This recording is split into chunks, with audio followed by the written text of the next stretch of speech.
Marijuana is a fairly hot topic these days. The fourth most popular question posed to President Obama by the American public in 2013 was on the subject of marijuana. So what is marijuana? Well, there's many names for it. Weed, pot, ganja, chronic, hemp, bud, herb, reefer, chiba, buddha, hooch, marahoochie, wacky tobacco, and others. Basically, marijuana is a drug that comes from the hemp plant. The scientific name of the plant is Cannabis sativa, and it's a plant native to southern and western Asia. Aside from a mind and mood-altering drug, it's also grown for its strong fiber, which is often used to make clothing, rope, and twine. Also, marijuana has been historically used as a medicine, food, and intoxicant for thousands of years. So what's the status of weed?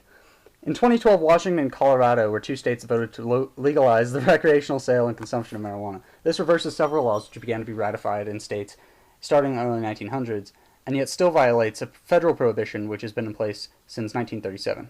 Most nations officially have laws prohibiting marijuana, while some nations, including Canada and the Netherlands and the UK, have at least partially decriminalized marijuana possession. So the United States follow the example of these nations and Colorado and Washington. Here it is. Marijuana should be illegal because the economic prospects of legality are too good for the government to refuse. And prohibition of the drug is immoral because it is very important to some cultures in the United States and worldwide. This essay will examine the history of marijuana, the medicinal properties of the drug, the money aspects, and the American right to smoke what we want, especially when it involves religious freedom. So why is there controversy over weed? Obviously, marijuana has been made illegal for a reason. That reason being that weed is a drug, and when abused, can become unhealthy and even addicted. Marijuana is a mind-altering drug. When used, marijuana produces a feeling of relaxedness and euphoria. Other effects include sleepiness and increased appetite, otherwise known as munchies.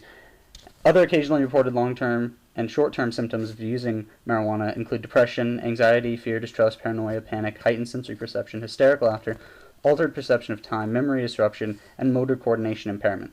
Physical symptoms of smoking and abusing marijuana may include lung or throat cancer, like tobacco.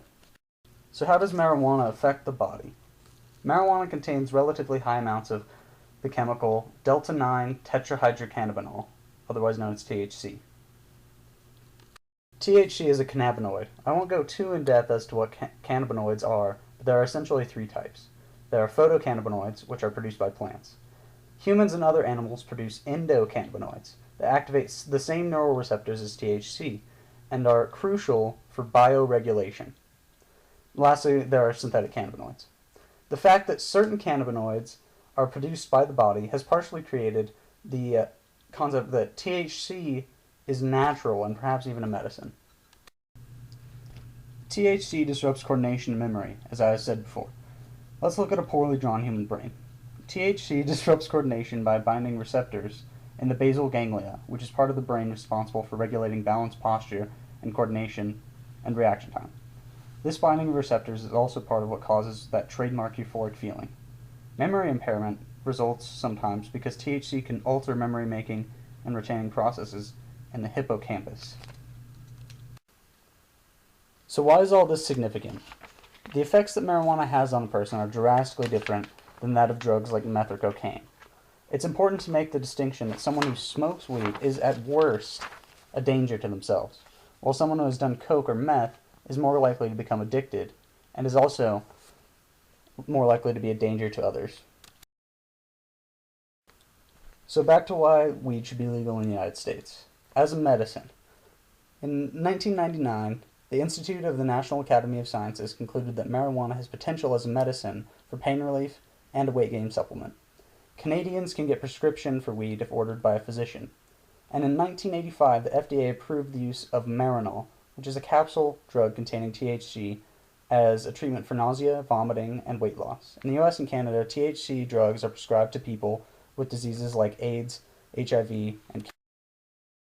Weed should be legal for its economic benefits. Since 1970, there have been millions of arrests for marijuana possession in the United States, and billions spent on policing, lawyers, and prisons, all because weed is illegal. Now consider if marijuana was legal. Government costs would be cut, which would reduce a massive deficit, or that money could go into other programs like education or national defense from terrorists. Also, in the US in 2007, the average price of weed per gram was about $10.44. Today the price varies, but it's still a little over $10. That's almost twice the cost of cigarettes, which is $5.95. Legal weed would be taxable. In the United States of America, we have a certain special affinity for freedom and justice for all. The First Amendment to the United States Constitution prohibits making any law that restricts the establishment of religion or impeding the free exercise of religion.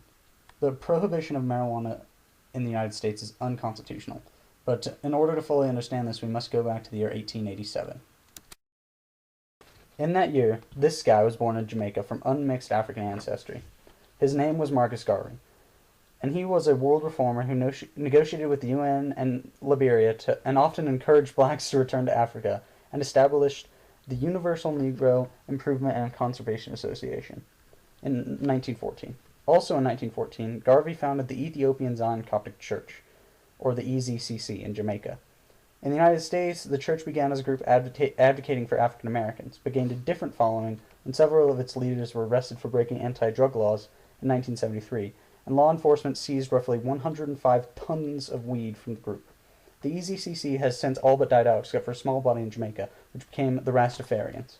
Rastafarians are commonly known for the use of ganja, or weed, as a mood and mind-altering drug for religious purposes, and the development of reggae music. As I understand it, members of the EZCC believe that smoking weed is the equivalent to burning an offering to God, and releases a part of the soul, as well as working to dispel evil. In 1975, the EZCC gained tax exemption status as a sanctified religion and filed a lawsuit to demand that members be allowed to use marijuana. Along with several other drug-oriented religions, the EZCC was given a negative court ruling. The exception groups to this trend were Native American peyote-using groups. Today, Rastafarianism is a worldwide religious movement with followers in the Caribbean, United States, Canada, Australia, New Zealand, South Africa, Ghana, the South Pacific, and Western Europe. Along with the Rastafarians, there are other religious groups in the world that use mind-altering drugs, and some, like the Native Americans, are allowed to use those drugs in the United States. There's a tribe in the Amazonian basin called the ayahuasca, for the use of the native ayahuasca plant that they brew into a special psychedelic stew called yaje. The Huichol people of the Sierra Madre region in Mexico have lived in the region and used the native peyote plant in ceremonies and rituals for over 15,000 years. While using the plant, they attempt to go on psychedelic journeys and produce beautiful and colorful artwork. So here's some other ideas. During the Prohibition, at a time when the 18th Amendment outlawed alcohol, many police would ignore weed houses, because people were almost always less rowdy, violent, and destructive than those consuming alcohol in the speakeasies, and also because weed was not yet illegal by federal law. In some certain African tribes, a punishment for a severe crime is to force the transgressor to consume daga, or weed, in a small enclosed space for hours on end until they pass out. It is reportedly very effective. So what have we talked about? Basically, marijuana is a relatively safe drug that should be legalized in the United States. Not only would it benefit economically, but it would be unconstitutional to continue practicing prohibition of this plant.